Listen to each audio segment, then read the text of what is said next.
জনসংখ্যার ভিত্তিতে পৃথিবীর বৃহত্তম খ্রিস্টান দেশ হল যুক্তরাষ্ট্র।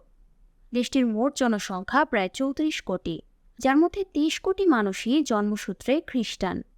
অর্থাৎ মোট জনসংখ্যার প্রায় ৬৩% খ্রিস্ট ধর্মাবলম্বী।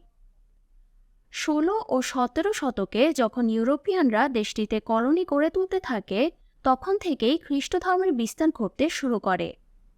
যুক্তরাষ্ট্রের বেশিরভাগ খ্রিস্টানই প্রোটেস্ট্যান্টিজমকে অনুসরণ করে থাকে।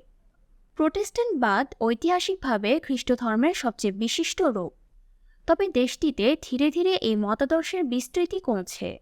যেখানে ১৯৪৮ সালে প্রায় ৭০% আমেরিকান প্রোটেস্ট্যান্ট গির্জার অন্তর্গত ছিল, সেখানে এখন প্রায় ৩৪% আমেরিকান এই ধারার অনুসারী। তবে পিউ রিসার্চ সেন্টারের অনুসন্ধান থেকে জানা যায় যে মার্কিন যুক্তরাষ্ট্রে খ্রিস্ট ধর্মের অনুসারীদের প্রভাব ও সংখ্যা দ্রুত গতিতে হ্রাস পাচ্ছে।